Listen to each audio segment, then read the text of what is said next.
I can hear myself. Oh, okay. Wait, let me solve that now. Yes, yes. You need to mute one. Okay. How is it now? Yeah. Let me try speaking. Okay, okay. It's Can you okay still hear now. I yourself? can't hear myself. No, no, no, no, no. It's okay. Okay, so it's better now. Yes, yes. All right. Okay, so we've gone live. So we're going to give a couple of minutes for people to join, so we can officially begin. So people are beginning to come online, right? All So right. let's give the next 3 to 5 minutes. So let's see how many people we have on the live, and then we will begin immediately. All right. That's okay with me. That's okay.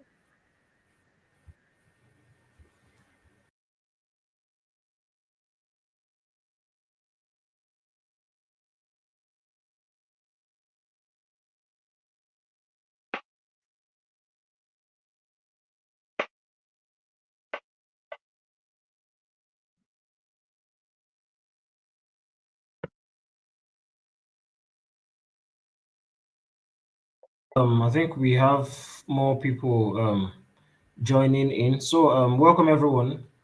Um, you know, Today we have a very spectacular topic we want to discuss.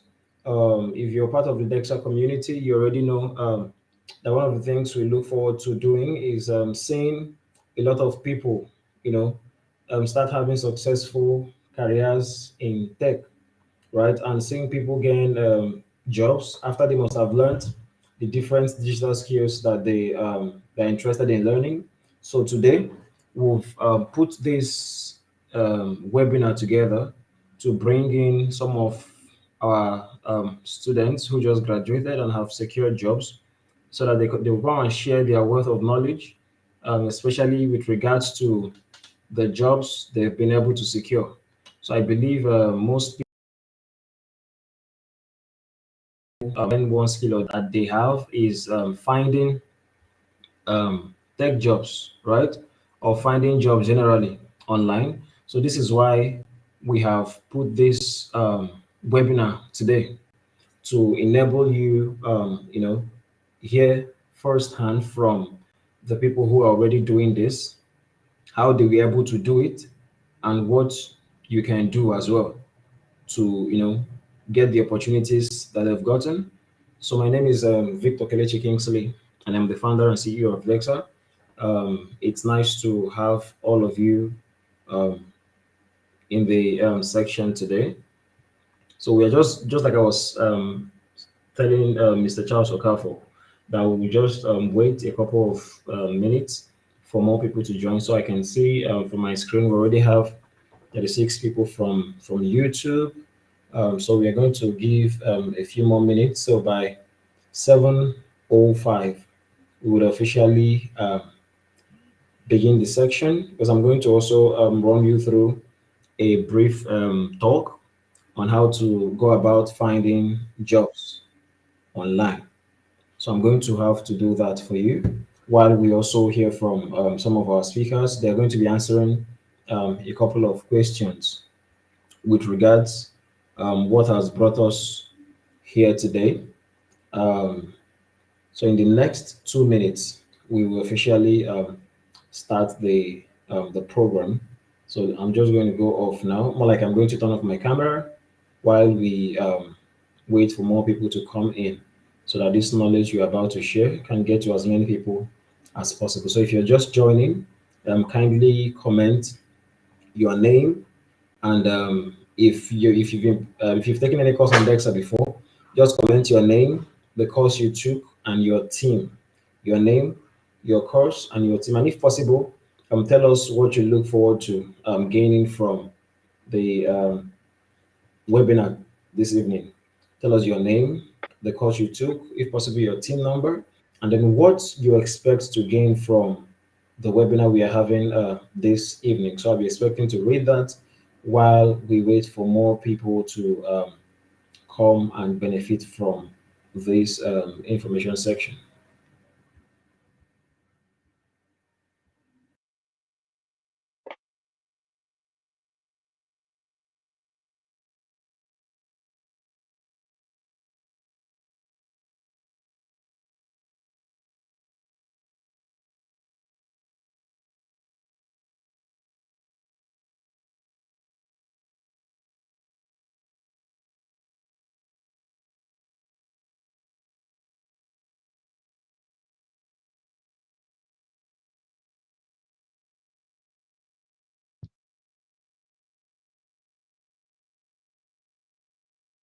supposed to be having three different speakers, but two are already online. So one more speaker who is going to join me this evening, and that's a lady. So I'm hoping she's going to be able to come live before we officially begin.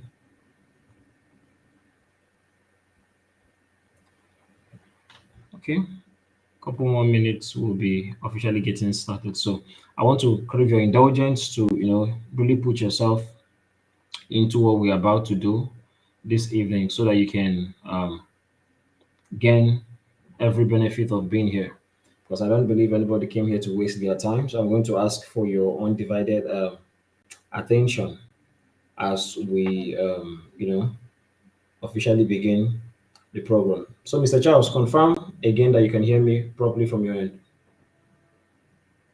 Yeah, I can hear you. I can hear you. Can you hear me? Okay, nice one. All right. Okay. So guys, welcome again. So this evening, like I said, I'm going to talk about in tech, right? So because I want a whole lot of people to listen to Mr. Charles, to listen to Amarachi, and listen to the other of our speaker who I think who just logged off a couple of minutes ago. I need you people to hear directly from them what they have to say. So which means I'm just going to begin with the few things I've prepared for you, the things I want to talk about. With regards finding a tech job online. A lot of people have learned tech skills, but not many of us have been successful with finding jobs. So, and it doesn't just end in you learning a skill. Learning a skill is just one piece of the pie, and then getting to find a job with that skill, most times it's a heckling task. Not everybody finds it easy to scale through that pathway. So this is why we thought at DEXA that having this kind of section with you today is going to help you in a lot of ways. In a lot of ways. So, and in having said that, we really want to expect that you give it your 100 over 100 in terms of participation, in terms of paying attention, and all of that. So quickly, without wasting much of your time, I'm going to run down to exactly what I've prepared for you. I have another screen. If you've seen me, doing two things. I have another screen. I'm not going to be sharing a screen, so I would appeal that you bear with me. So now let's talk about how you can get your first tech job or your first IT job in tech with completely zero experience. One thing I've heard a lot of times from newbies in tech is, I haven't gotten any experience. How is it going to be possible for me to get a tech job? I get this question a whole lot of times, a whole lot of times. So some people don't believe that it is possible to secure that job without first having experience. But how do you even get experience when people wouldn't hire you if you don't have the experience already? It's crazy. If you've been suffering that, I want to assure you that you're not the only person having that issue. A whole lot of people in tech had that issue when you were starting off. So people want you to already, or companies, some hiring managers want you to already have experiences before they can even give you the job that is meant to provide that experience to you. So a lot of time it just doesn't make sense to us. But today we are going to, really break that problem off and see how you can scale through that.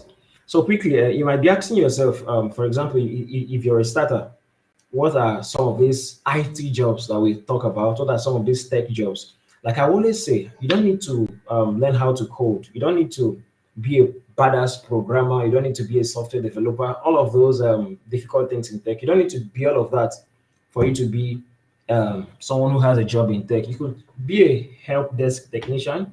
You could be a computer support specialist. You could be a technical support, a virtual assistant. You can even manage a project remotely. So there are just endless things that you can do in tech and not have to go through the core parts of tech. So one of the things you need to do is to equip yourself with the necessary skills, which is step one. So, step one, let's say you need to equip yourself. If you're interested in learning digital marketing, you're interested in learning IT assistant, virtual assistant, calendar scheduling, or task scheduling, and all of that, you need to equip yourself with the skills needed to do that job. Learn the skills, learn the tools needed, and keep yourself abreast with the industry trends about whatever sector you want to play in as long as tech is concerned. You need to keep yourself informed. So if you're a project manager and you've worked a lot with Asana, with Trello, with Jira, you shouldn't just rest on your hours and then relax and not expect that things would actually sorry, NEPA has done their their stuff. Let me put up a light, please.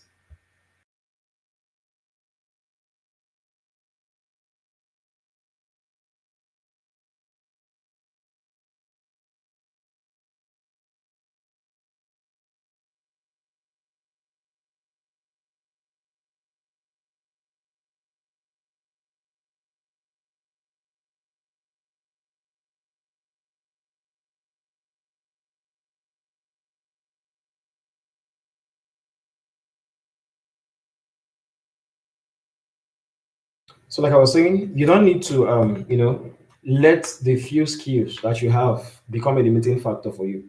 You can, start developing in different areas of that thing you want to do.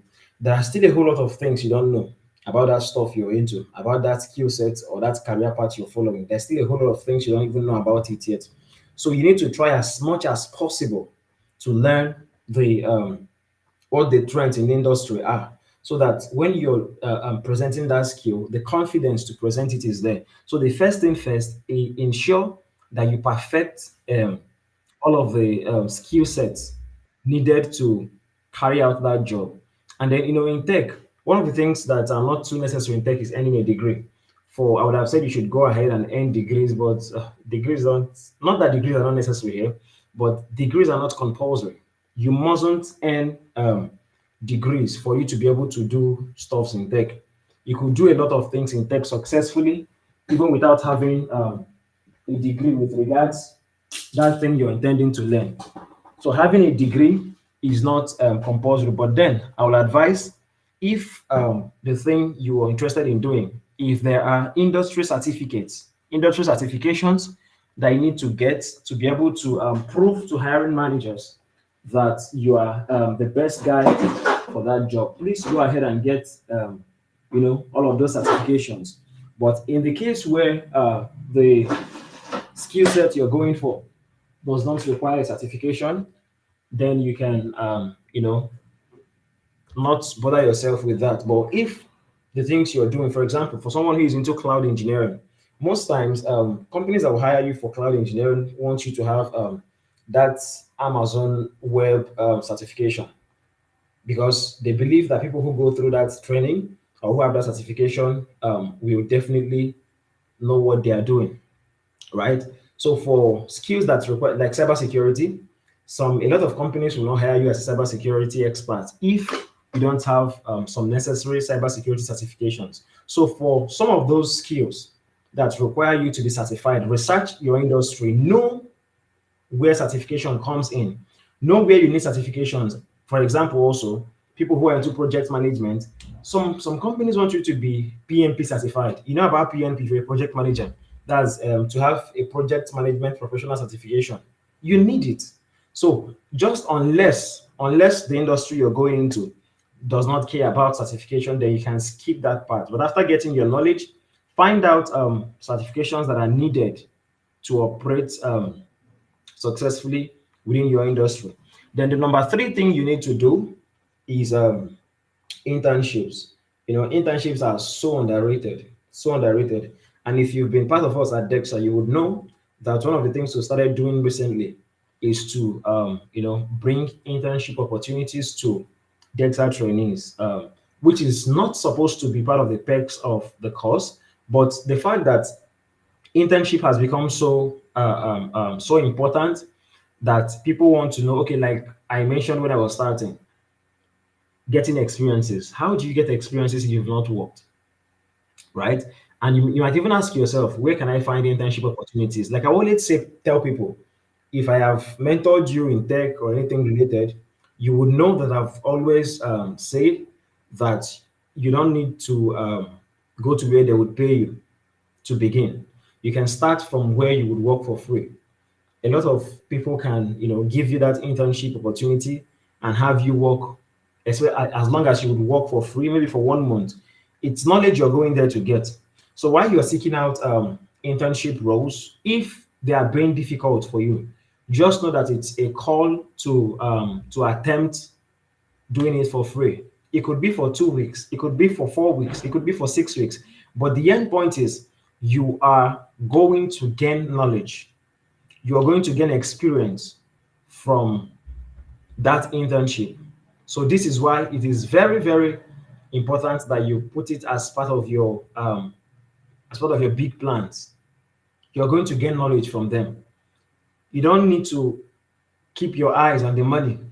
As somebody who is starting off, don't always focus on getting the cash. And one thing going for internships is going to do for you, especially the free internships.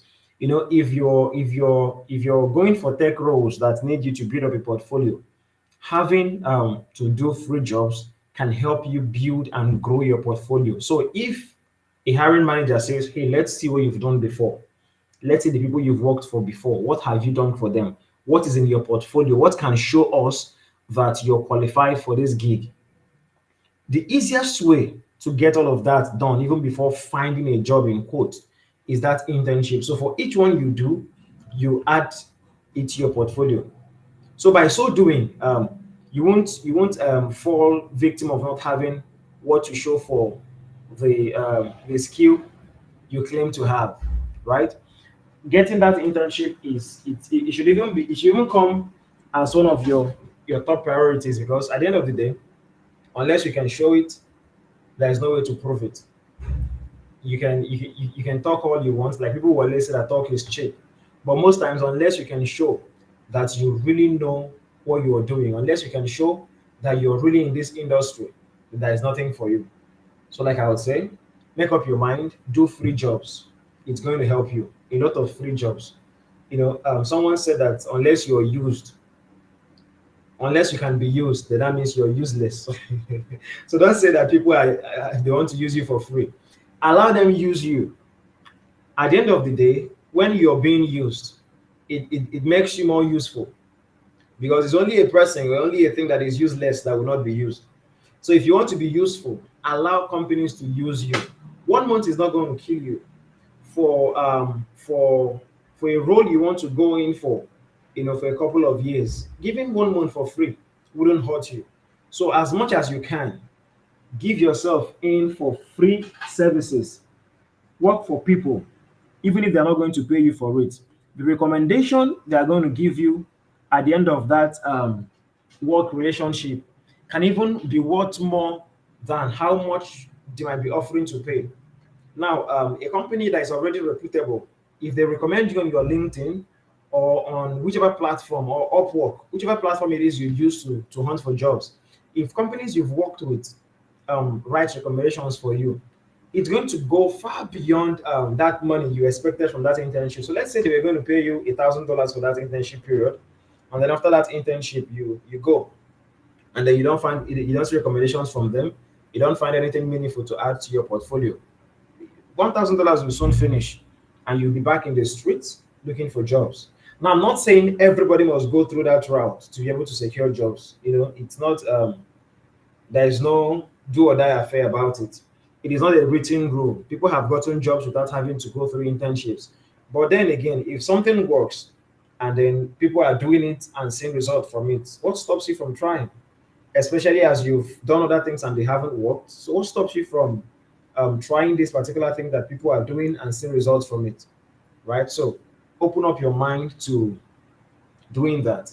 Now, the next thing on my list is network with people in your industry. Don't be a lone wolf. Don't be a lone wolf. Network with people. There are people who have done these things before you. If you're getting into virtual assistance, um, know ye that there have been people who have been successful as virtual assistants. They've gotten gigs, they've gotten jobs, they've done a lot of things. Network with them. It could just be recommendations. I've seen people who have way more jobs than they can handle. So if you don't network with people like this, how are you going to get the opportunity to handle some of the jobs that come their way? The only way to get that is to network with them, get to know people, get to ask questions. Asking questions should even be top of your list. Ask people questions. How were you able to scale this? If they've done $10,000 in revenue as freelancers on Upwork, go ahead and ask. How were you able to secure your first? Just like we are going to do this evening. Some of our students who have gotten jobs are going to speak to us about the jobs that they've gotten in the past, or sorry, recently. When you network, just like what we are doing now, it's opportunity for you to get to meet people who've gone ahead of you within that within your industry, within the skill sets you're offering. As a virtual assistant, people have been there before you. People have gotten jobs, worked with multinationals, and they know how the terrain is. So instead of trying to figure everything out yourself, make yourself available. Talk to people, network, ask questions. They would help you. I wouldn't want to waste a lot of time on that. And one place I would recommend that you network a lot is LinkedIn. It must not be physical. Networking must not be physical. You can actually network with people online. And LinkedIn is a very, very good place to do it. One of the best ways to get your foot in the door is just by networking. People who are already in your IT industry. This can be done by attending events, joining professional organizations, or connecting with people online. When it comes to connecting with people online, LinkedIn is the best platform to meet professionals in any industry. Any industry with this, you can use it and you'll be able to learn about different opportunities and make valuable connections. When you go on LinkedIn and see people posting, making posts, sometimes you don't just like those posts and move on. It's an opportunity for you to sell yourself, right? People don't get to use the comment section well enough. If someone makes a comment about, let's say the person is a project manager, and then they make a comment about what happened in the office today, or the conversation they had with some of their co-workers, and then every other person is just liking and passing. No, don't do that. It is an opportunity to sell yourself. Talk. When you talk, highlight the fact that you have knowledge in this thing. Mention the things you're proficient in within that comment section. Comment sections are great ways to sell yourself. And by the time you drop reasonable and valuable comments under people's posts, just give it time. They'll start noticing you. They'll notice you as someone who has always, you know, dropped reasonable comments. And whenever you're going to reach out to them, it's not going to be difficult for them to, be open to you. But you need to start first by making yourself seen, make yourself visible. I say again, when they drop posts or things like that, go and make reasonable comments, comments that have value, that aligns with the post that has been made. And then in the process, you sell yourself. Don't make generic comments. Use that LinkedIn networking very seriously. Make good use of it. You're going to be proud that you were able to do that. When you make connections, when you send connection requests to people, and if it's people who what they do align with what you want to do, don't just let it go off at just sending connection requests. When they accept, send them a message. Get to know what they do, ask them questions, try to build that rapport. It could be within the confines of that communication that you would start learning one or two things they are into. But if you don't make yourself open to such communications, there is just no how you're going to learn what they are into, or even talk more of applying it to what you do. So you need to be open to ask people questions, be free to also face rejections, because at the end of the day, if you don't make yourself available to face those rejections when it eventually comes, it's going to break you. Know that not everyone who you try to reach out to would also be interested in connecting with you. So you should already expect that people wouldn't be as excited as you are to connect with you. So when they do, be happy they did. When they don't break yourself that they don't. It's just all part of it. A time will also come when you grow so much that when people try to reach out to you, you will also not have all of that time to connect with them. You might not be motivated to be that close to them like they would to you. So if it happens to you, take it in good faith. It happens. Not everybody should be open to you, right? But the best thing is that you made that step, you made that effort to connect with them. I think a lot of our speakers are having network issues because I'm seeing them coming off and on. But I'm just going to keep you until they're able to stabilize it, while I also share some of these values with you. Then the next thing I have on my list is highlight your transferable skill on your resume. So when you're preparing your resume, there are skills that are transferable. Take into account the first job you've ever done and the most recent job that you have, that has helped shape into the person that you are at the moment. I say again, when you want to work on your transferable skills section on LinkedIn, highlight your transferable skills, highlight it. Then take into account um, that the first job you've ever done or the most recent one you've done has, in one way or the other, shaped you into the person you are today. And while not every job that you have in the IT field might necessarily come into your LinkedIn, the ones that align to that role you're currently pursuing has to come in. Now, you might be wondering what transferable skills are. Transferable skills are not they're not your core IT skills, but these are just, I would call them soft skills that people often overlook. So talk about things like critical thinking, problem solving, attention to detail, time management, customer service, and written and verbal communication. These are some of the skills you might not know that people who want to hire you are looking out for. You might not even be aware, but they are genuinely looking for people who have some of these skills, right? If I'm to hire someone to manage the process of building up a product, I would need someone who is good with critical thinking.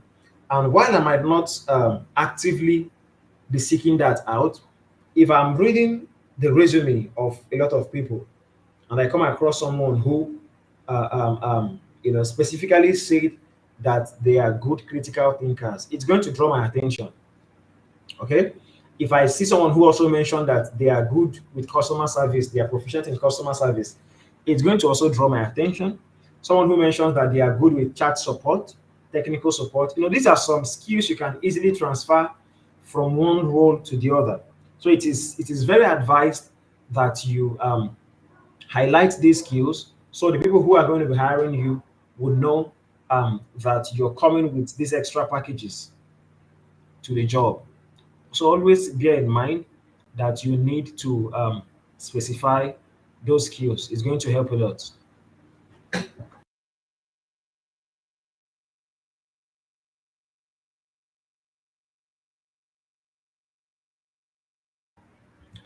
Right. So let's quickly. I want to rush this down. Okay, so let's talk about side gigs and freelance work. In today's digital space, there are just many opportunities to make extra money. And then if you're looking to secure a job in tech, there are two categories of people in tech. There are people who love to do jobs in quotes, who love to be hired, who love to be, who love to say, I work with this company. There are people who want to work with Google. Some people want to work with Meta, who want to work with a whole lot of tech companies out there, even the ones that are not known, that are still, paying well. Just like the AI is in the rave right now. Everybody's talking about AI. There are companies that are focused on AIs, so they hire people who train some of these language models on, different chat support questions. Now, if you fall into that category of people who want to get jobs in quotes, you might take longer for you to find a gig. That's just the truth. Than someone who is open to freelance opportunities, right? So while you wait to get a job, please get yourself involved in freelancing and side gigs. Go on Upwork. I know a lot of people know about Upwork. There is we work remotely.com. I think also remotejobs.com. There is freelancer.com. A whole lot of platforms where you can sign up, create an account, even Fiverr. You need to have accounts on these platforms, not just having accounts, optimize your accounts. If you don't know how to optimize a LinkedIn account or an Upwork account. Pay someone to do it. It doesn't even cost much. You could even go to those same freelancing platforms and find someone who can optimize your profile for you. Okay.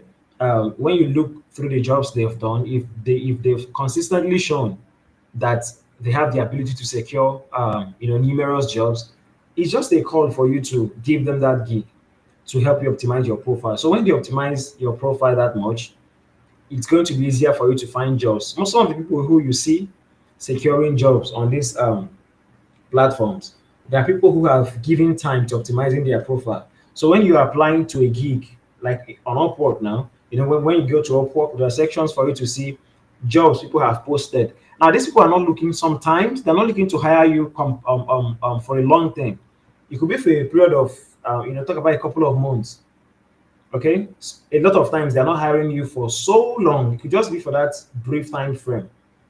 Now, if your profile is not optimized enough, if your profile does not have all of the ingredients they are looking for, it's going to be difficult for them to, spot you and hire you for that job. So, as much as you can, try to keep an optimized platform. Also, build a project. If your skill is can accommodate project-based works, go ahead and build a project. Build a project. If you're a web developer, for example, or you're a web designer, you're looking for web design jobs and the web design jobs haven't come, the best thing for you to do is to start building out a project, build a website, build an app. Anything it is that you do, build a project around it. Even if you're a virtual assistant, that let's say you want to be a technical support virtual assistant, start giving and be documenting them. If you're a customer service specialist as a virtual assistant, start doing things that it could be just mock questions and made up scenario of customer service issues. You could start working around things like that. Start helping people solve issues. Right? When you do all of that, you document the entire thing you do. It's going to build up as a project for you. So what this does for you is it not just serves as what you show um, the people who want to hire you. It is also going to work well as a process of building up your experience. Because at the end of the day, you need a whole lot of experience to make it in tech. You need a lot of experience, things you learn on your own, things you're taught, and just different touches here and there. But as much as you can, build a project. Let me just run down to the things I've talked about before. Um, Offer internship services if possible for free. Tell people you want to work with them for free, and when you're done working with them, go ahead and ask them to give you reviews. It's necessary. Let them give you recommendations. Let them talk to more people about you. That is the payment you want. Now, create account on freelancing platforms and optimize them. Network with people on LinkedIn, on even on Facebook, on Twitter, as much as you can. Network with people. If there are events um, within the industry you operate in, open yourself to attending such events. There are a lot of people you're going to meet. There are people who get to discover you. And I would also advise if you live close to anywhere that have co-working spaces, please make use of co-working spaces as a tech person. You could go there and find someone who is genuinely interested in your skill and would love to recommend you to other people. So getting yourself visible is a very, very good way to start, right? And then be consistent and persistent. Don't treat this tech stuff as a side hustle.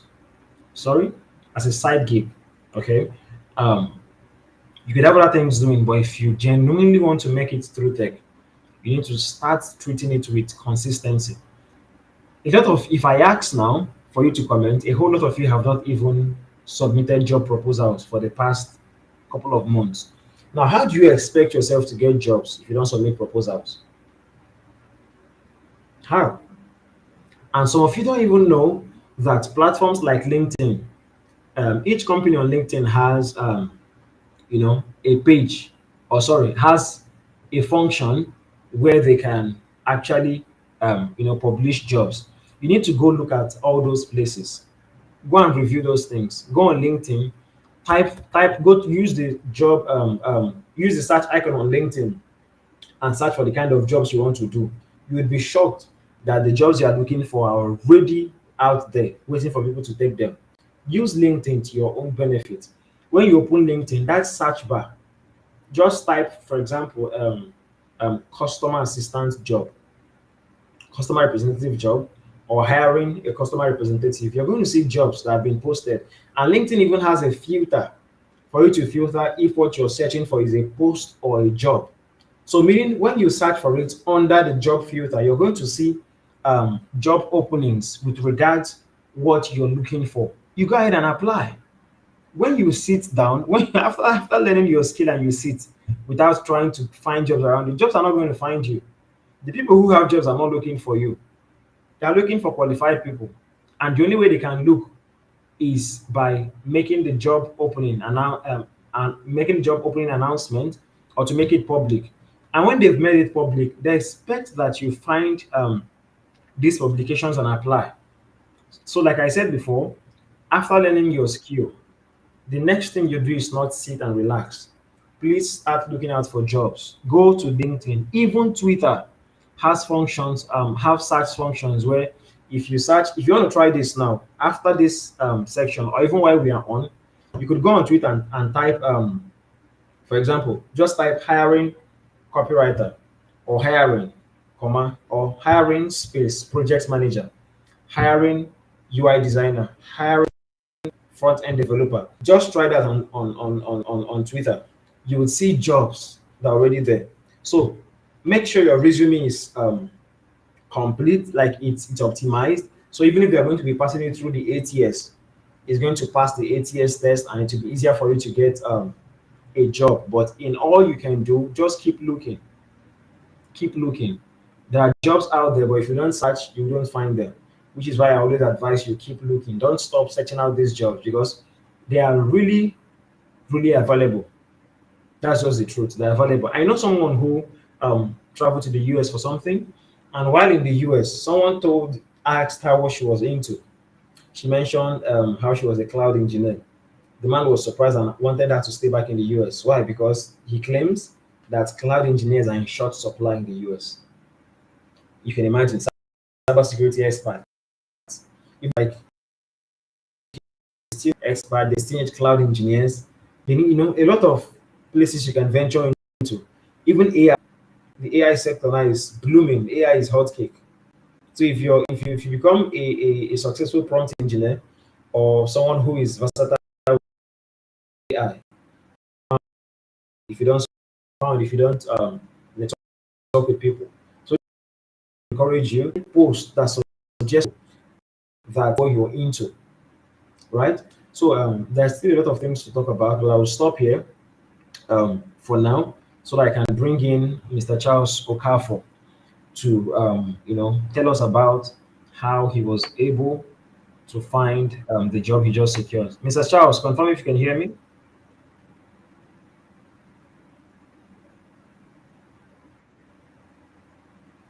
Mr. Charles, are you with me? Yeah, yeah, I can hear you. Okay, can you? All right. Okay. Thank So you. I'll quickly want you to tell us about the job you got. So first of all, what was the role you recently secured? Okay, it was an appointment setting job. Appointment setting. Okay, you're the person who got the job of $450 per month, correct? Yeah, yeah, yeah, yeah, it's me. Okay, okay, please, can you walk us through how you were able to secure this gig? I believe a lot of people who are listening today would love to learn from your experience and also apply it to what they do. Okay, okay, okay. So, good evening, everybody. Thank you for having me here today. So, my name is Charles Okafor, and I recently received a job offer that I'm excited to share with you all.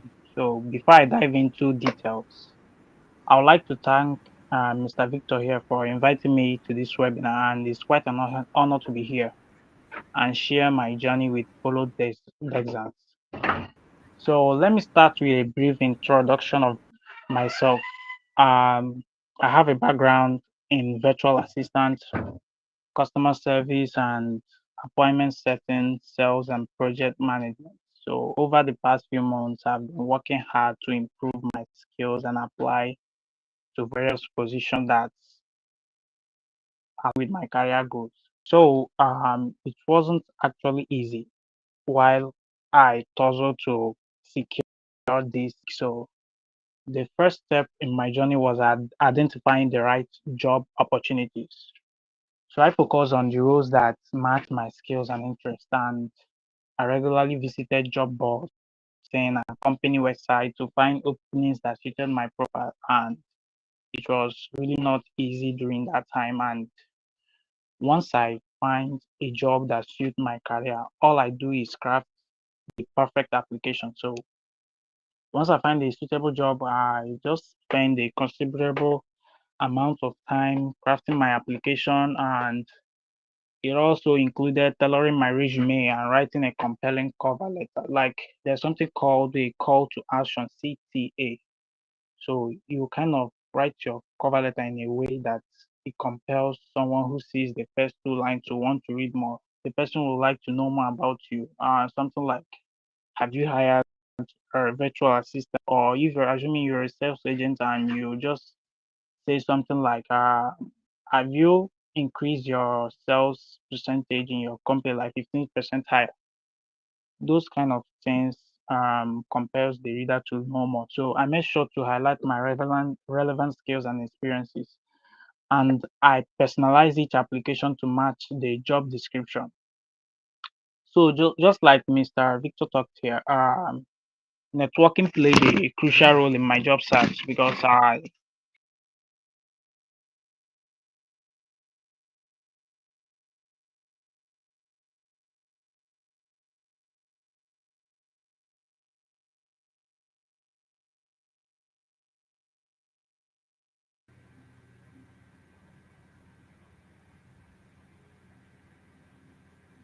Okay, I think he's been logged out, so we're gonna wait a little bit for him to get that fixed and come back. I have a couple of questions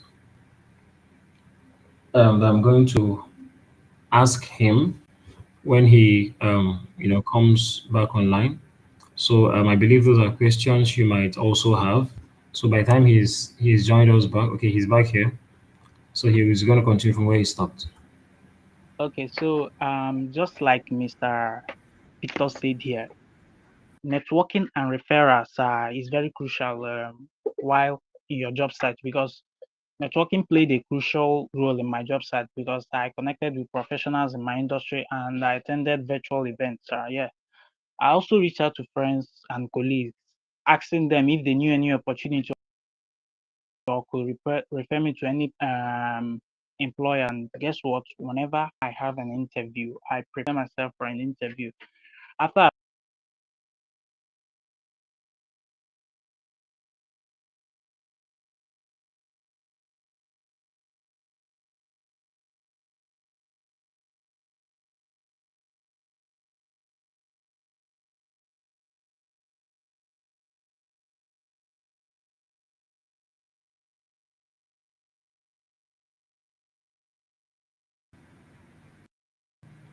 Okay, guess he has another issue again. Okay, just going to wait a little bit for him, please. I believe he's fixing it. It just has to be either from the streaming platform or maybe a network issue on his end. But rest assured that he'll be back and continue from where he stopped, and he is back. can you hear me now?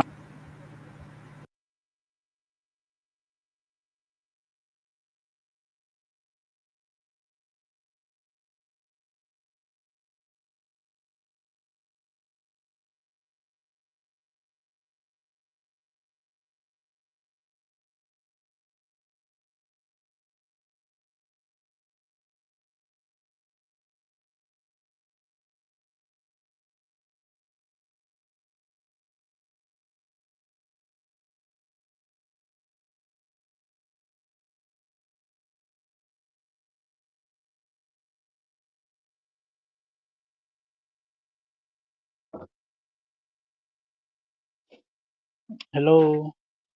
Yes, yes, you're back. We can hear you. Okay, I guess I don't know while the network is a bit poor today. So just like I said, once I've gotten an interview invitation, I prepare thoroughly. For each interview by researching the company and practicing common interview questions, or maybe with a kind of my accountability partner. So I also prepare some questions to ask the interviews, which should.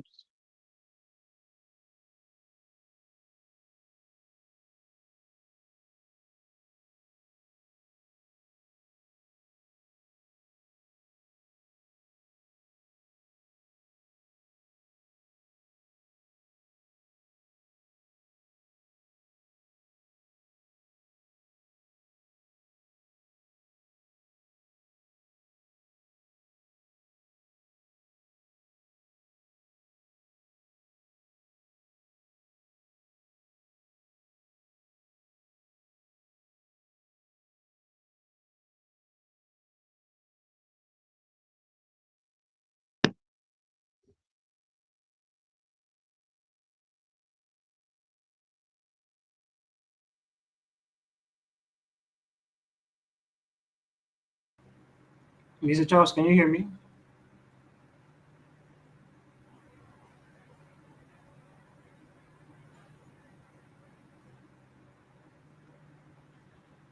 Okay, guys, I'm going to figure out something that would work because we have two more of our speakers who are having similar issues.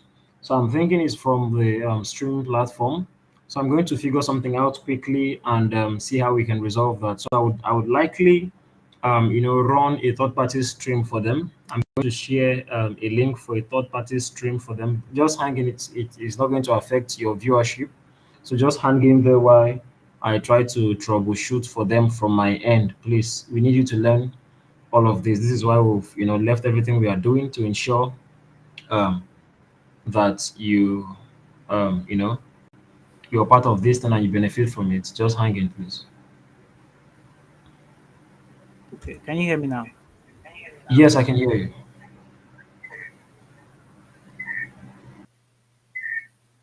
Okay, okay. Yes, I So, can. am I audible enough? Yes, you are audible,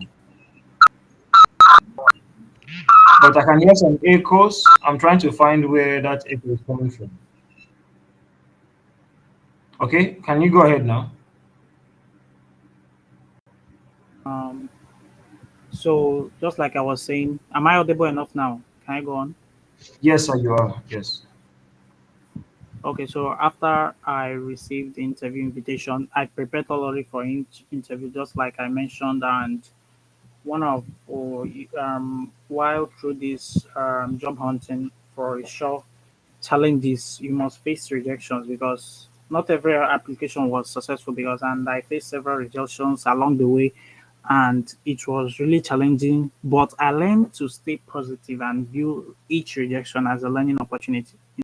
I asked for feedback whenever possible and I used it to improve like I went my future application to my board, I kind of say, let me re-strategize. What could be the issue that I'm sending out jobs proposal, I'm not getting any review, no response, and it's kind of feel overwhelming because, but this is born to happen. But even all through this thing, you need to stay motivated because staying motivated.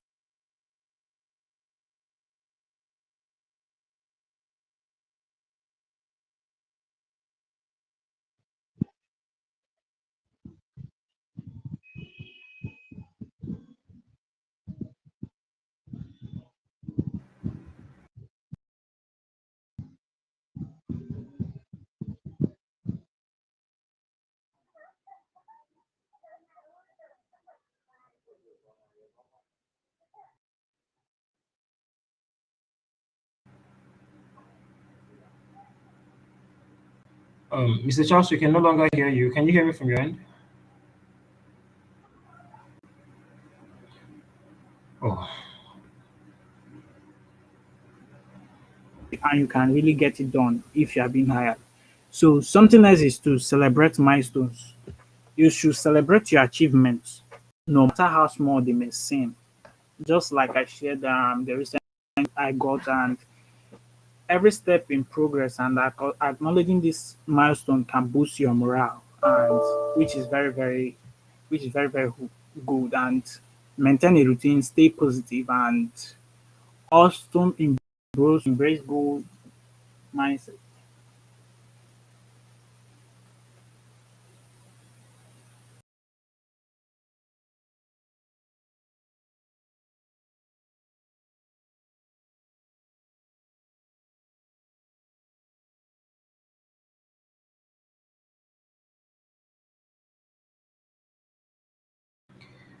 Guys, just hanging.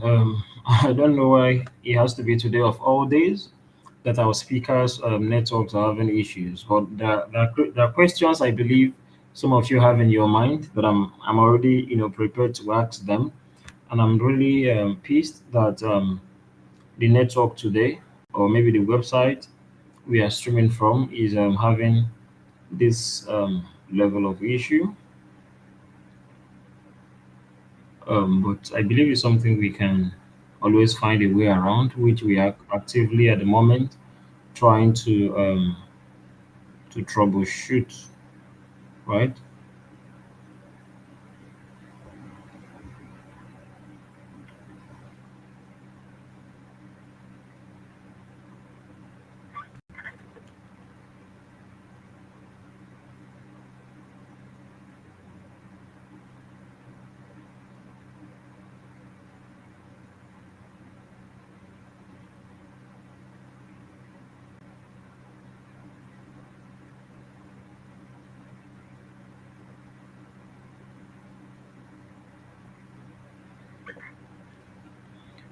Okay. We are already on the process of that troubleshoot. So you hang in. In a few minutes, we would send him something different so we can. Um, okay. Mr. Charles, we are trying to do something. Can you hear me? Confirm if you can hear me, please.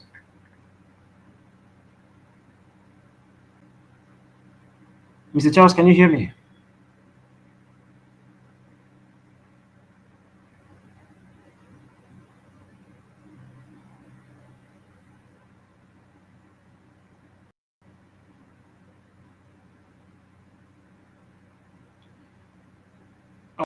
Mr. Charles, sorry, I need you to confirm that you can hear me from your end.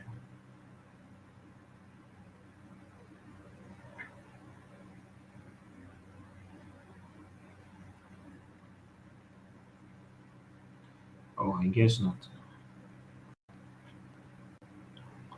See, guys, come what may, this this webinar has to hold successfully today. There are a lot of things you all need to learn, and we are working to see how we can, get that across to you. So please just hang in, be patient while we try to figure out something.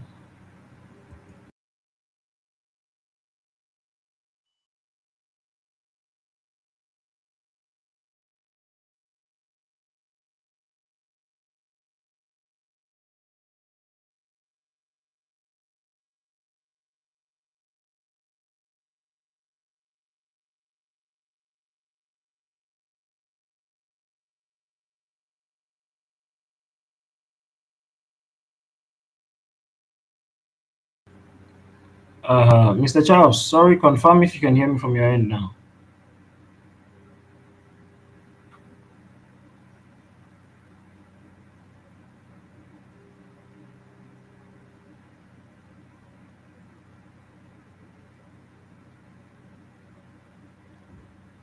Our other speaker, can you hear me?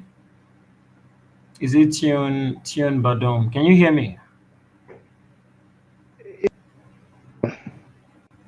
Hmm?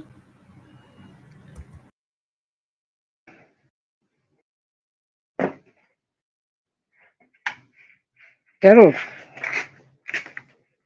I can hear you from here.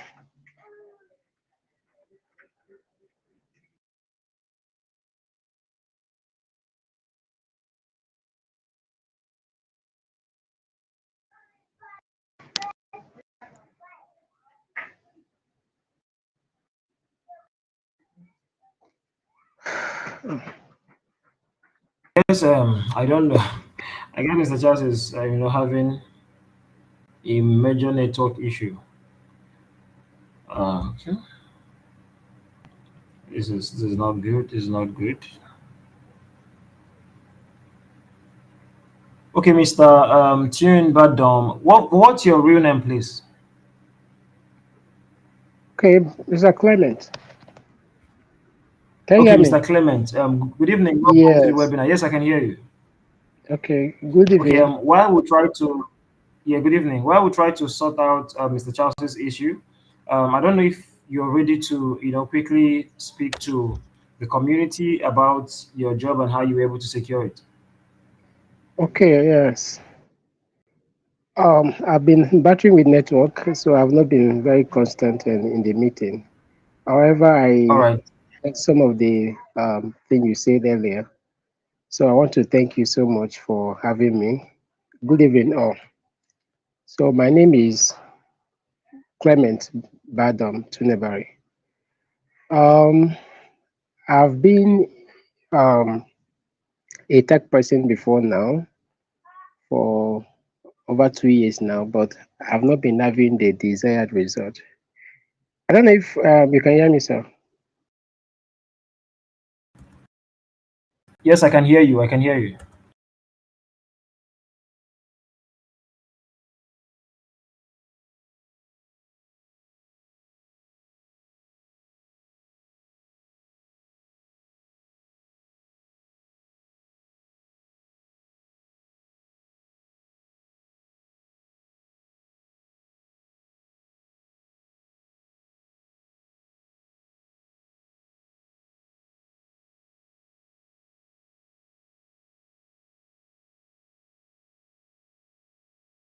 Okay, guys.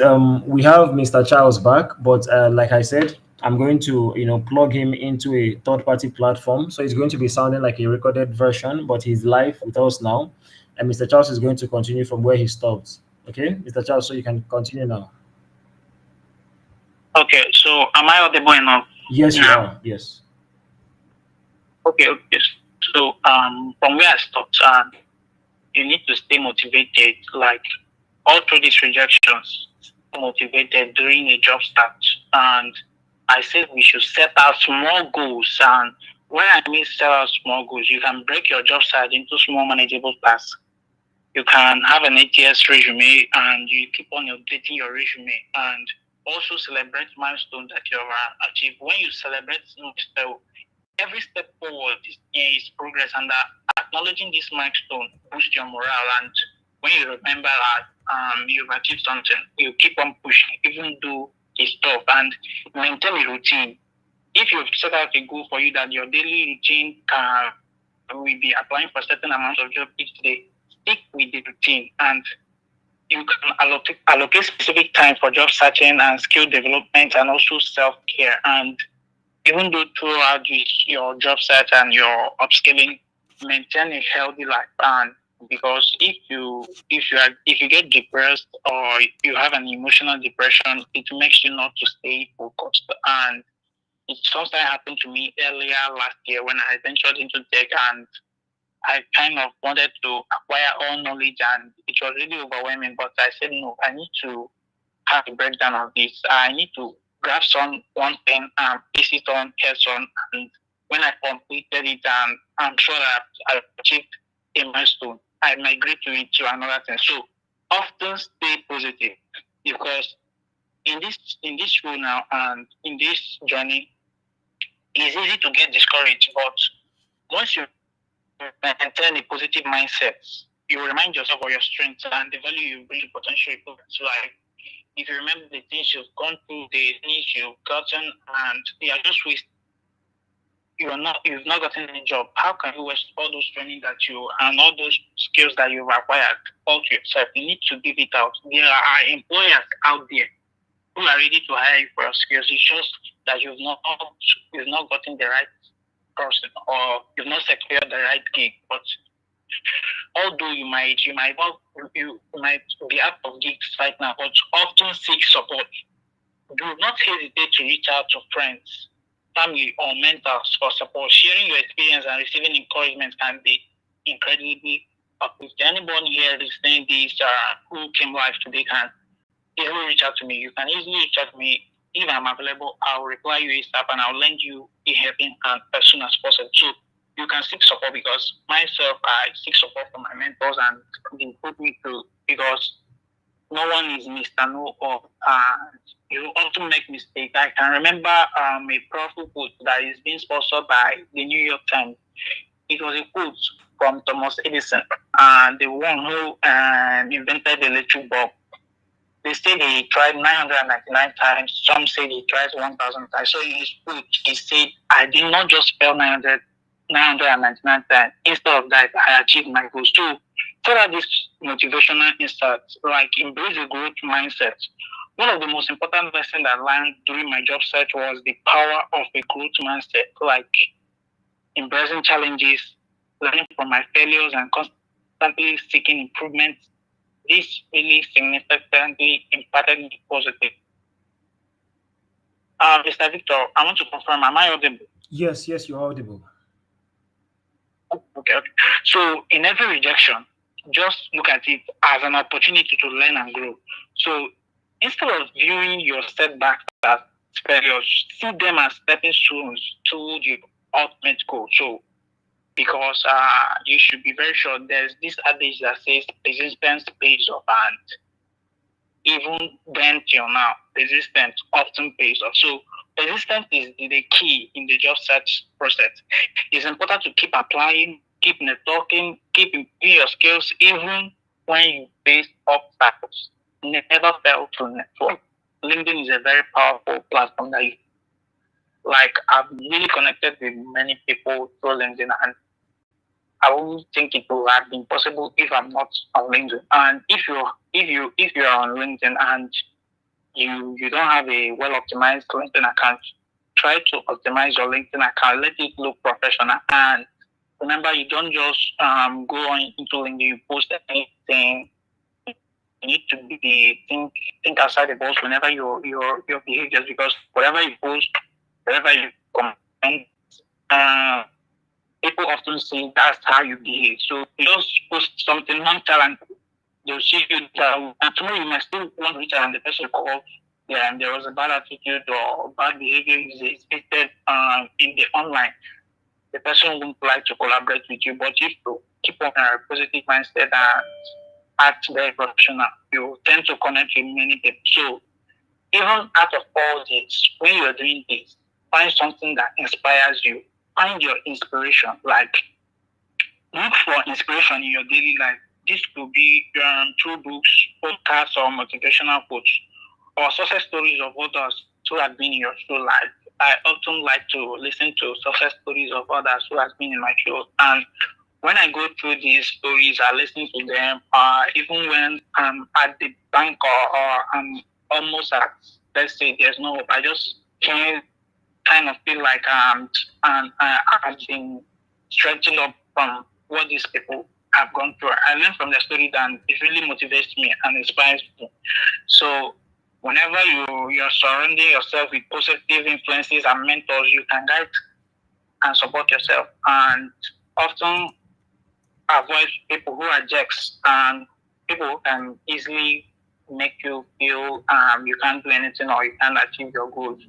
Rather than that, surround yourself with people who have a positive mindset, people who can mentor you and who can give you guidance and support that you need to excel in your career. So staying focused. When you are focused, you ask yourself, why am I doing this?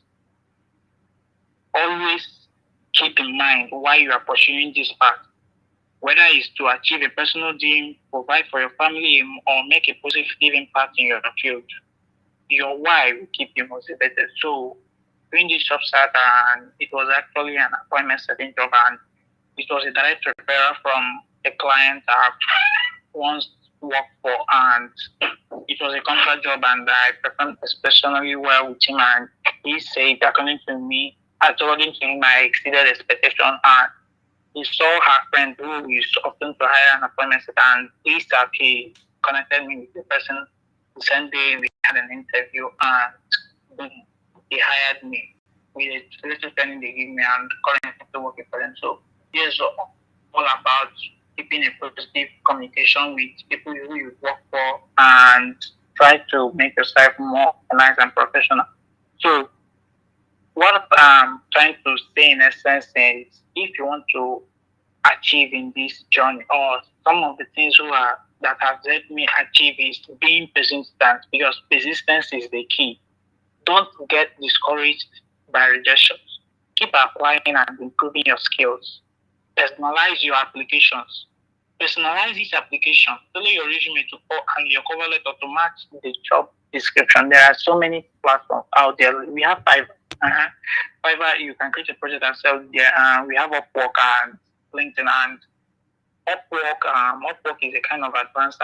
Myself sometimes I advise people you should try to get a gig on some other platform, maybe LinkedIn, remote.com, my mom's project, or remotely, or job boards, Hubstaff, and other platforms or sites that you can get job because Upwork is really quite competitive and if you just ventured into Upwork and you just step into Upwork, you just want to say you're a new freelancer and you want to secure a job on Upwork and you don't have your profile very well revamped and optimized. And because of Upwork is quite competitive. Clients who are looking just look at you and walk away because they are seeing other people who have already been earning in Upwork and which account has been well revamped and can you hear me, Mr. Austin? Yes, I can hear you. Okay, so when we come to Upwork, Upwork is a very good platform that you can get a job like jobs kind of jobs every minute. So when you create your profile there are other ways to you have your specialized profile there, and clients often they like to hire people who has diverse skills and they look at your all work profile, they look at your other specialized profile, they say, well, this person is a good person for me to hire. And even at there, you can have your work samples, your portfolios, keep updating your portfolios and make your account very well organized and you are certain to hire a job there. And sometimes on Upwork, you can still get a job even though you're a new freelancer. I can relate to one of my colleagues who got a $5 per hour job on Upwork. It was just like she's a new freelancer and she just finished the training of a year and she don't even know her left and right. But she just saw a job post on Upwork and it was a client and the client is an elderly man. He just wanted to hire someone who would just be taking calls from me. He has amnesia, so he only wants someone who, once he told you how his schedule will be in the day, you just call him 2 minutes, remind him of what to do. It's time to eat your food. It's time to take your breakfast. It's time for this, and that's just that's a kind of that happens rarely, but you can still get a job on Upwork. You just have to invest some money buying their connect because they have updated some of their tenancies. So that's just it. And also leverage your network.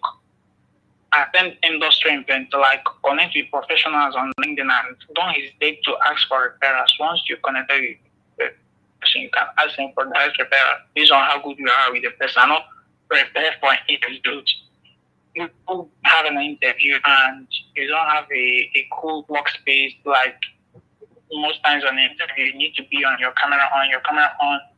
You need to have your camera on. It's just on sometimes some rare cases you will just have to take interview over chat or over voice call, but most of the times it's on camera. So if you have a messy page or you have a messy workspace or during the interview the client notices everywhere is noisy and that's a kind of a red flag for the client. But once you prepared yourself for an interview and the interview, the client asks you a question, you sell yourself. When you sell yourself and you can even bring new ideas as the client is kind of interview, maybe it's a project management, you kind of encourage him, what about we do this?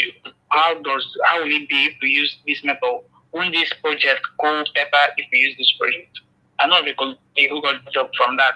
So although it's not all the other group, but introducing a new method that they can handle a project. You got a project management job from a client. So you can think outside the box. You can just kind of think outside the box, do some crazy shit, and you can do something different from what people are doing, and you secure a job through that way. So I really thank you all for your time and attention, and I hope my journey and tips have been helpful to you. If you'd like to connect with me or have any other further questions, just feel free to reach out to me. So I wish you all the best in your job search. Just stay persistent, and I'm sure you achieve your goal. Thank you. Okay, thank you so much, Mr. Charles. Before you go, what do you think is the best platform for virtual assistants of people who want to work as freelance virtual assistants? What do you think is the best platform they can search for jobs from your experience? What platforms do you think are the best?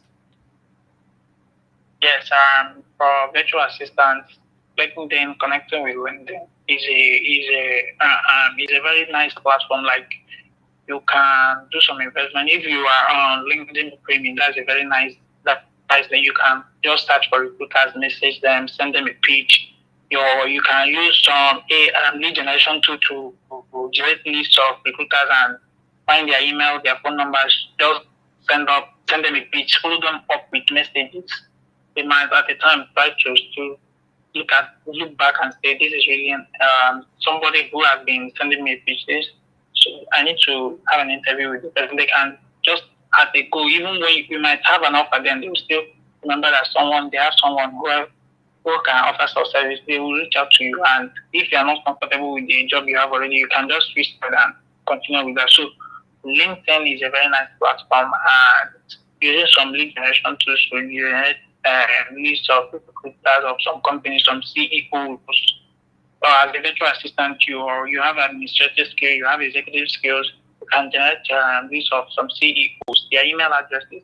You can send them pitch on their email addresses. You can even times, if you have their WhatsApp number, you can send it easily on their WhatsApp, because all these US companies, they often use WhatsApp a lot of time, and it is easier for them to reply you on WhatsApp than via email sometimes. So, and also Upwork on the other side, if you want to apply as a virtual assistant on Upwork, you need to have your account well optimized, and you need to learn how to write compelling cover letters, like a call to action cover letter, because not only do you need to revamp your work, your cover letter is what that can land you a gig on Upwork. So that's just okay. Now I think LinkedIn and sometimes on Twitter too. Okay, so in your opinion, you would always pick LinkedIn first, right? Yes, I'll put LinkedIn forefront. Okay, before any other one. I'll put LinkedIn forefront. Yes. Okay. Thank you so much for your time. And then before you go, I would also want to make mention that I would love you to send us, if possible, the different kinds of proposals you've been able to use on Upwork that has been successful for you.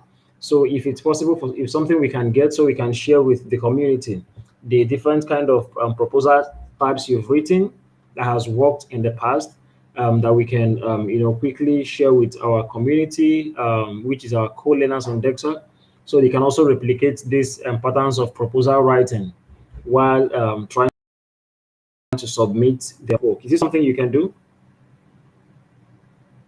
Yeah, I can do it. And even people, if you don't have an ATS standard resume, you can reach out to me. Let me give you a kind of a walkthrough. Okay. I think that would be wonderful. And I'm even suggesting, if possible, we could have, just to make the work easier for you, we could have a section where people who are interested in reworking their resume can have a section with you. It could be on a WhatsApp group, or however, maybe we'll discuss that privately.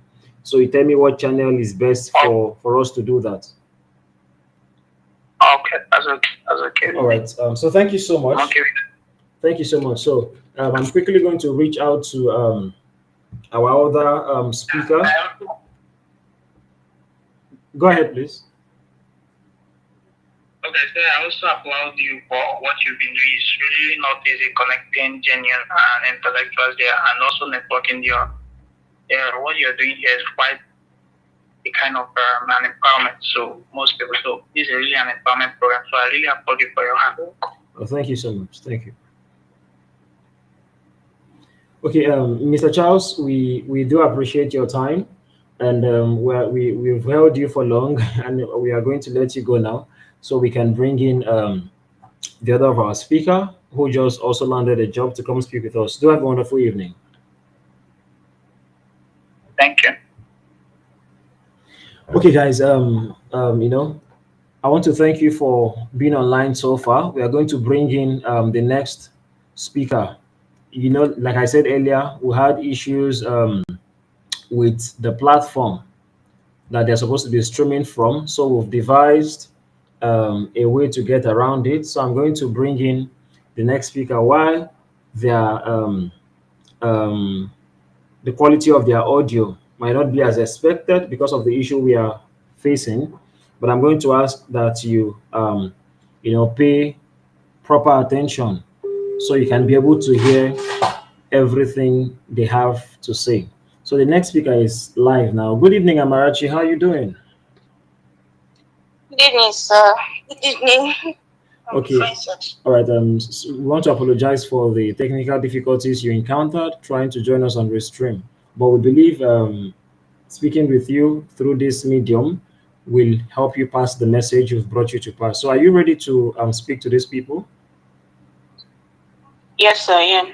Okay. So, I'm going to ask you a couple of questions that we believe you can provide us answers with. So, I'm going to ask questions, hoping that these are the questions that some of our students already have in mind that they would want to ask you if they saw you face to face. Because you're a star now in the community, Shebi, Not yet. You've become one of our celebrity students. It's not easy to be earning that much every week. So we worship you, ma. All right, so I'm going to be asking you a couple of questions. So we expect that you give us straightforward answers that can be beneficial to the people listening. Right. So the first thing I'm going to ask is, how exactly did you find the job you applied for? How exactly did you see it? Okay. Good evening, everyone, once again. And I'm actually calling from Enugu State. Okay. I can't remember the day I applied, but I know it was after my session, after my learning session. So I was not like, Amarachi, what is holding you back? What is stopping you from applying? Even though you've not gathered much or you don't know much, because this is my first time of enrolling as a virtual assistant course. I went on LinkedIn and then I tapped um, remotely virtual assistant. So a few offers popped in. Even there's one I applied, the thing returned back. It told me that the email is not that is not working. So, but the second one I applied, that was the one that reached out to me after a few. Even I've even forgotten that I even applied for the job. So they now reached out to me with the email I passed to you. So that was it. Okay, if I heard you correctly, you used the LinkedIn search option to search for the job. Yes, yes. Okay, and you found. So when you found the job, what exactly did you send to them? Was it a cover letter? Was it a resume? Was it an application letter? What did you send to them? It was my resume. Okay, just Before I send the resume, I've already revamped my resume, even without knowing much as a virtual assistant. I've already included it in my CV. Then and some of the Google Workspace tools. So I've already included it on my resume. So that was then before I now have to forward it to them. Yes. okay. So while revamping your resume, what were the things you focused on? Like, what were those things you really had to touch up or change in your resume to make it properly optimized for the job you were going for? Every employer, they have what they're looking for from a virtual assistant. Some will tell you calendar management, email management, this, that, that. So I have to read through what this client is looking for. So that was what I now put in my resume before I submitted it. So I always read each employer. This is what they are looking for. This is what they want. And I know that in all those things they are looking for, we have been taught. And on my own end, I've learning as well, So I have to put them in my resume before I submit, because you cannot submit what you can't offer. Do you understand? Because I know they will go through it to see, actually, okay, this is what you are looking for. She has it and this and that. So I have to always read through what this client is looking for, then put it in my resume before I submit. Okay, so which So means I'm only putting my resume okay, to say it like that. which means in essence, different kind of jobs calls for different resume formatting, correct? Yes. Okay. That's brilliant. Are there any extra words you'd love to put in? Um, some people will say, I don't know much, I don't know this, I don't know this. Is this just 16 days that I will start working as a freelancer virtual assistant? No, with that kind of mindset, you won't be able to push yourself. Okay. You understand? I always believe that I can do all things. Yeah. Even if I don't know how to do this, I will think that I know how to do it. Then I'll go and put in work, understand? I'll go and put in work in the sense that I will go and learn. We have YouTube now. They have so many content creators that put in all those things that you need. Even if it's a cell that you want to know how to, it's there for you. So you can't say, oh, I don't know it. Even I push myself in that I will just, okay, can you do this? Yes. When I'm being given source tasks, I will go back. I'll go to YouTube. I'll find a means to learn it. Before you know it, I will solve the problem for you. So I don't relent. I don't come with negative vibe that, oh, I don't know it. No, you only don't know it when you don't push yourself. But as long as you're pushing yourself and you really want to know it, or you really want to do it, and then another thing is just to have passion. Because I really have passion for this. It's just kind of an administrative work. Virtual assistant is more of an administrative work. I really have passion for it. And when it came across to me, I was not like, why not? Why not try it? Why not indulge in the learning and see how it goes for you? And here we are today. Okay, so remind us again, how much is your gig paying? Okay, they said it's $26 per hour. Ah, And you're a big woman, though. I work from Monday to Friday. That is a minimum of 10 hours, in the sense that I can always increase my working hours if I want to. Okay, a minimum of 10 hours per week. And it's 10 hours. Is it per week or per day? I think it's per week. But they didn't I just wrote minimum 10 hours. Okay, yeah, it Monday has to be to per Friday. week. Okay.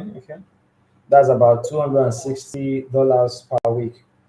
I think that's a decent pay. So congratulations to you once again, and we do hope that this opportunity you've gotten is going to open doors to numerous other opportunities for you in tech.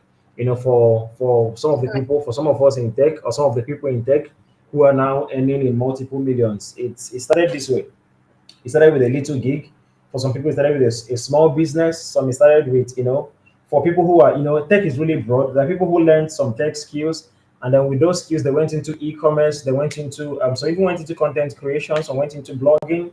Some went into selling of digital products. I think that is even the way I should have focused on. Now, a lot of tech people I know went into selling digital products, right? So for the majority, it started little. There were weeks when you would do everything you want to do, and then you still end up at $50. Some weeks you ended up for a whole week $20. So, but with time, consistency, you could see someone closing $2,000 monthly, $4,000, $5,000, and multiple millions of naira. But again, it started with one step. So Amarachi, I want to assure you that you're on the right track, and you should keep going the way you're going. I love the confidence you exude, believing you can do it even when you've not even tried doing it for the first time. That is what one thing I feel everybody should actually imbibe. So thank you so much for sharing your good news with us, and we hope to hear more of that from you. Thank you, sir. All right. Okay. So let me quickly connect the next speaker so we can be on our way to rounding off the program. Thank you so much. Okay, so thank you. Okay, guys. I want to believe you're learning a lot. Initially we were almost having network issues, but I'm glad we were able to beat that and do something different. So I'm going to call the next. I'm going to connect with the next speaker right away, and then for us to also hear from him because he also got a fake job. Good evening, Mr. Celestine. Correct? That's your name. Yeah, good evening. Yeah. How are you doing, sir? I'm good. Thank you so much. Okay. We apologize for the Yeah, can you issue. hear me? Yes, I can hear you. Can you hear me? Yeah, I can hear you. Yeah. All right, so we apologize for the issue you had earlier with connecting to the platform. So I'm thinking it's a problem from the software that was supposed to stream us. So now we want to ask you, okay, we want to ask you a couple of questions about the job you got. So I hope you're ready for us. Okay, what role were you hired for? Yeah. I was hired for a graduate assistant outreach. That is to reach out to coach DMs on Instagram. Wow. Okay, so your job is to reach out to people on Instagram. Yeah, to do cold DMs. Okay, cold DMs on Instagram. Wow, that's exciting. Yeah, yes, Okay, cold so DMs and Instagram and any of the social media that is available in my country. So basically, what I am using currently is Instagram and Twitter. okay. So by next week or this week, we just entered our extended to Facebook. Okay, so you just set out people and send them messages for this company that hired you. Yes, Okay, so that's going to work. how did you find this job? Okay, yeah, I got a job on Upwork. Um, the the job when I saw the job, I wanted to just walk past because the client was very new on Upwork. So, but I know that there's this strategy I've been using over time, and I was trying to test run it if it will actually work. Or I have used the strategy for twice, and then within the times I use it, my proposal was viewed. So I said, okay, let me try it on this coin if it may also work. The coin was very new. What I checked for was the payment. If the payment is approved or verified, so I quickly checked for the fed up for the payment if it is verified. So I saw that it was verified, so I applied. I sent in my proposal. Wow. Okay.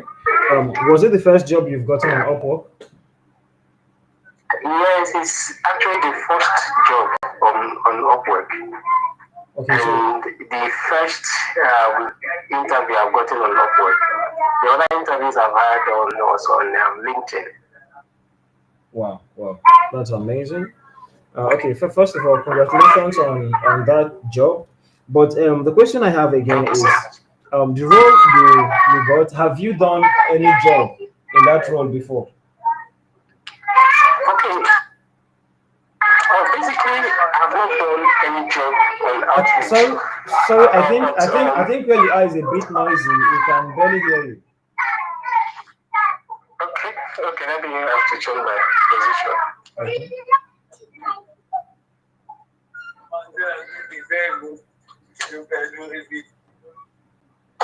Please, like I said,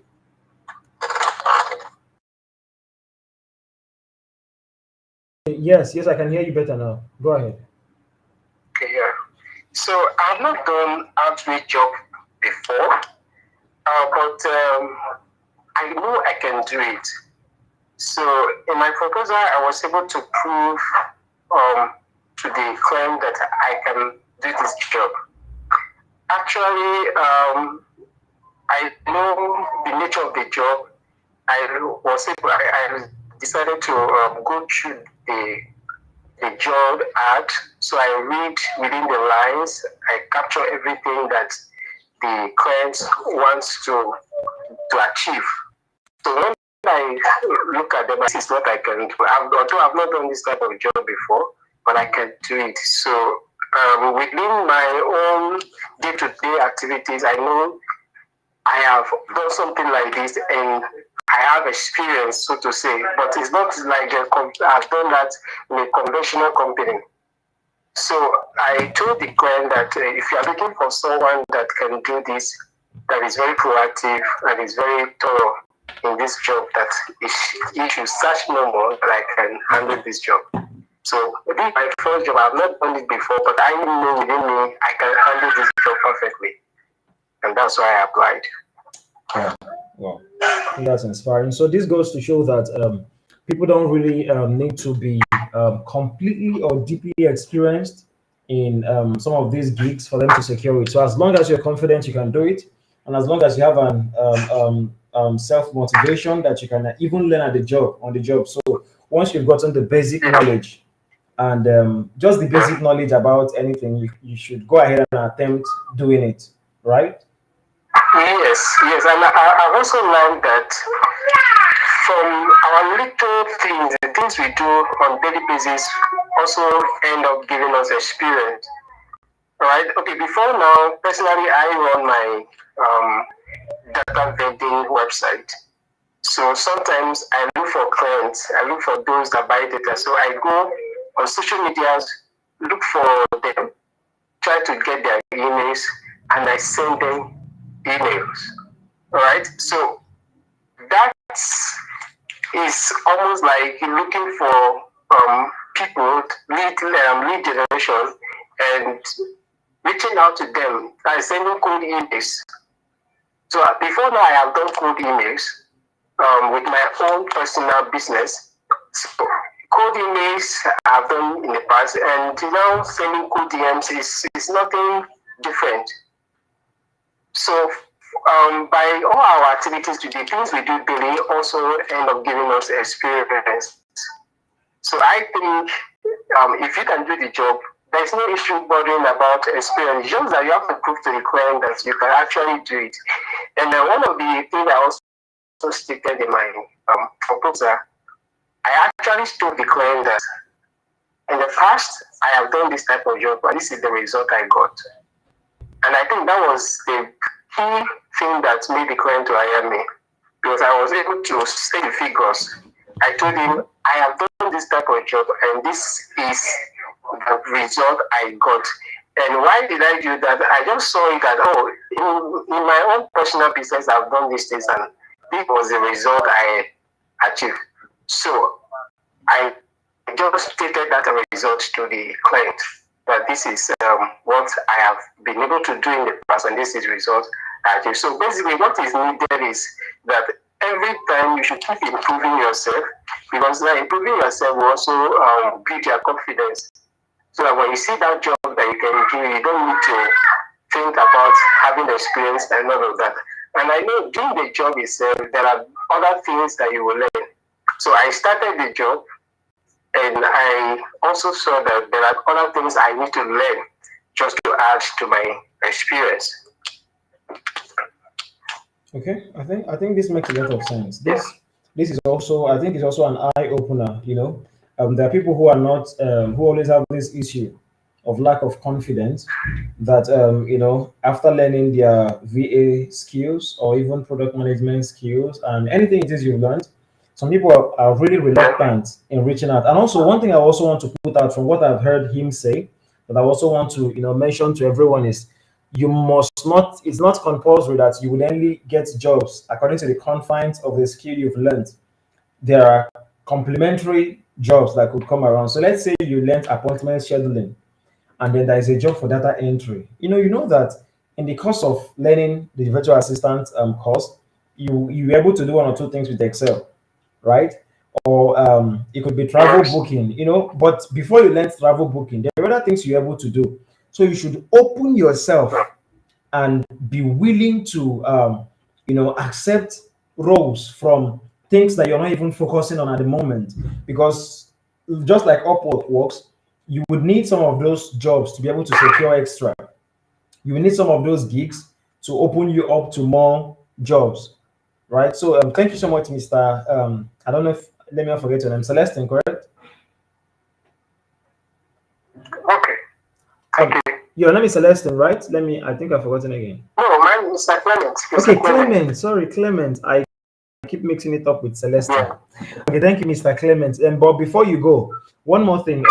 What would you advise are the best? Okay, your Upwork. Let's start with your Upwork account. Where did you learn how to optimize your Upwork account? Okay, I actually paid for a course on how to write a professional CV and Upwork optimization. Okay. But that did not really give me what I needed. So I went on YouTube to get some other information I need. So I was able to optimize my Upwork. Now, one thing I discovered on Upwork is that the algorithms on Upwork, that is how it works. So if you don't do all the changes, in fact, it is expected that every week, even when you're not having a job, every week you should do one or two things on your Upwork account. Wait. Now, let me reiterate that. On Upwork, even when you're not having jobs, every week it is expected that you do one thing or the other to your account, correct? Yes. To your account, yes. Okay, go ahead. Okay, for instance, if you are general profile, because you need two specialized profile, then you need one general profile. So there are keywords like the skills. So you can be adding one skills or the other, or removing one and adding it back like that. Because by so doing, the algorithm of Upwork tend to portray your profile to be active. Okay. That's what I discovered. Yes. So and another thing is that as you are starting out, there are a lot of competitions. Yes. So as you are starting out, you don't need to go for. Personally, I said from experience too. Each time I send proposal to a client that has already sent invites to other talents or freelancers, they tend not to view my proposal. So because that client already know what he needed and they have sent invites based on what Upwork has presented to him as certified talents or freelancers. So what I do, each work I apply, I don't apply to any job adverts that have already sent out invites. Okay. So I concentrate on those ones that don't send invites. And I have done it twice, and those two times it worked. I boosted my proposal. Okay. I boosted my proposals, yes. So each time you are applying, you make sure you, as someone that is starting out, go for those ones that are less competitive. And secondly, I don't apply for jobs that have up to 20 to 50 application or proposals sent already. So I go the one that is 5 to 10 and sometimes less than 5. Because I know I'm starting out and there are a lot of competitions. I don't need to compete with those big waves, those that are already there. Another thing that I did on Upwork was to, a few years ago, when I started out as a WordPress web designer, there was something that I learned that has really helped me for some time now. So any industry that you are going into, you have to check on those that are before you. Even if you are not connecting with them, but you are spying on them. So I did a lot of Upwork. So all the Upwork profile that I was able, the way I organized my profile, I went for those that are paying maybe $100,000 on on Upwork that are virtual assistants. So I went to spy on them. I found on several of them. I look at the keywords they use in writing their profile or in organizing their profile. So I look for those keywords. Now I gather those keywords, constructed my own, and make sure that I fix some of those keywords in my own because I'm just starting out. So you must be intentional in preparing your profile and organizing it. And you can do that by just spying on someone that is very successful or doing the same thing you are doing while you want to start out. Okay. I think this makes a lot of sense. So meaning you don't really need to reinvent the wheel all the time. You can quickly you can simply just try to spy on people who are doing better in that aspect. I think that makes sense. A lot of sense. Yeah, a lot. Wow. Okay. I believe everybody has heard what he said. You have to optimize your Upwork account. I think we cannot overemphasize that. Try to, like he mentioned again too, he said you shouldn't go for jobs on Upwork that are already very competitive. You see jobs that have a lot of proposals already. Those are not the jobs you want to go for. You should go for jobs that have lesser competition because you're starting out, and where there is lesser competition is where you're most likely to win. So the more the competition, the lesser it is for you to win that job.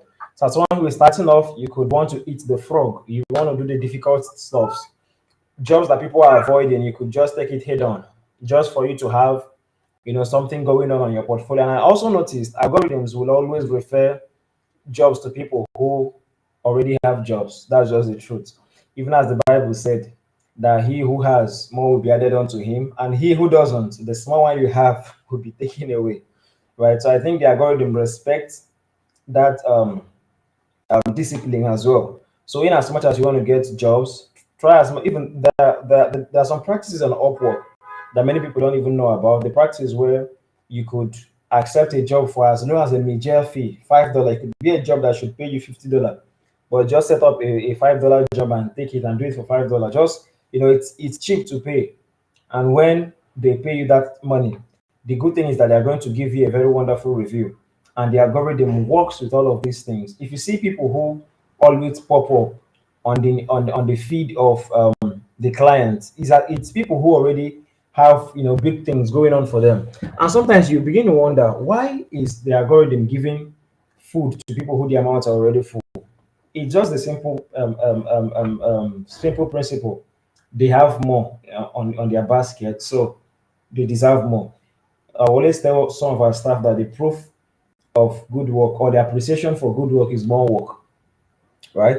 So, in as much as you can, try to get something moving on your profile. He also said something very important, that at least each week, let something new be done on your profile. You could, because Upwork has, I'm just trying to rephrase things he has said before. Upwork has an option for you to put in two specialized skills and one general skill. So you could just be toggling them from time to time, all of those skills and things you can offer. You can just be toggling it from time to time so that it is that your account is active, there's something going on. It shouldn't lie dormant because you're not getting jobs. Some people complain about not getting gigs on Upwork, but if you go check, you haven't applied for any.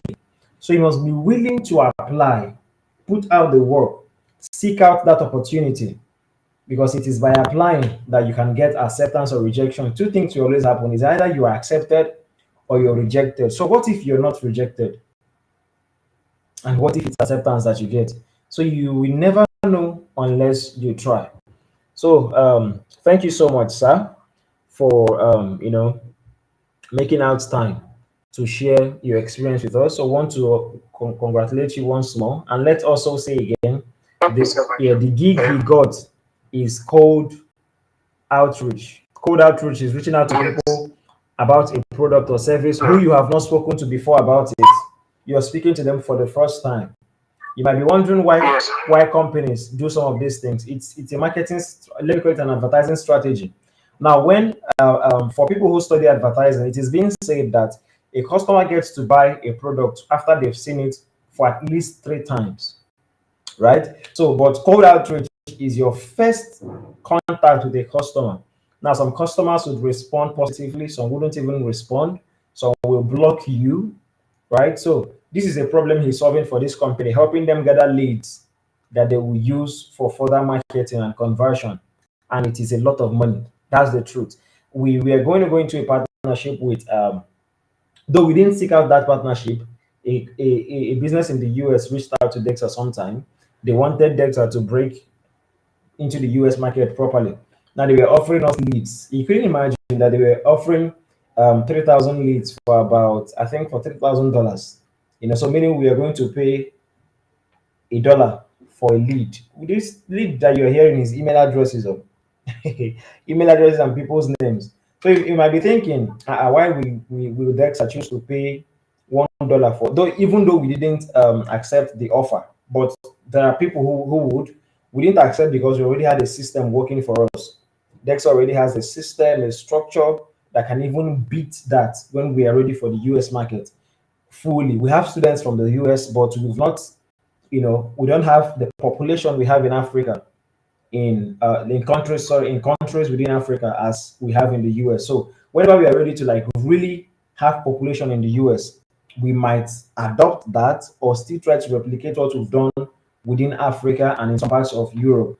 But then people are going to pay that money for it. There are people who are willing and ready to pay $1 per lead. So $3,000 for 3,000 leads. So meaning if you convert, the beautiful thing is if you convert just 10% of that lead or 20%, you could get back the money you spent in it. So you might be wondering why companies are willing to hire this man to do that job for them. That's just the reason.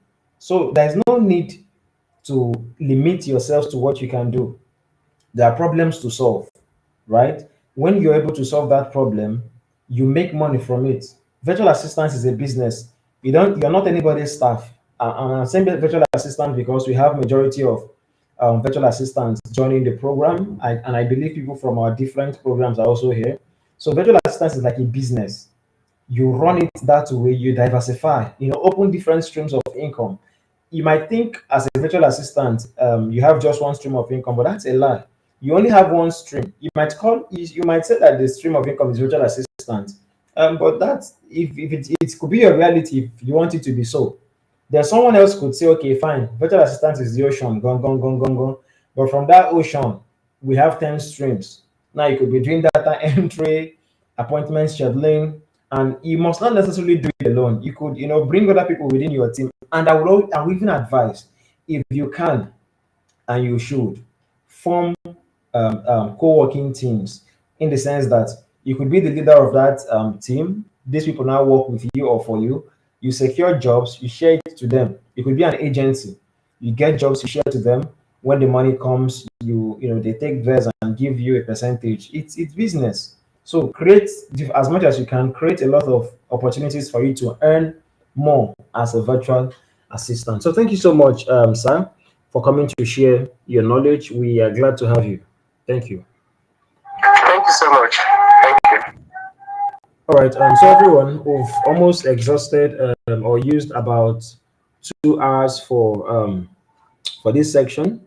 So we would be ending the webinar here, and I believe you have a lot of questions on YouTube.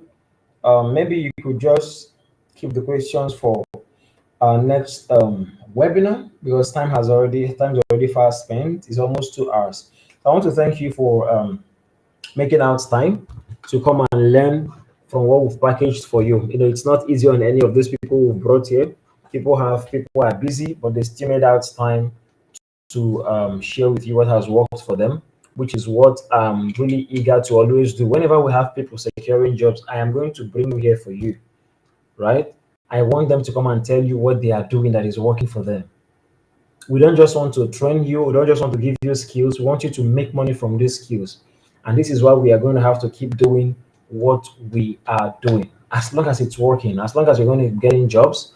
And if you do want to connect with these people in real time, if you want to connect with them, you want to get to know them, one advice I'm going to give you is this: majority of them are in that for virtual assistants, majority of them are in Erin Boots premium course.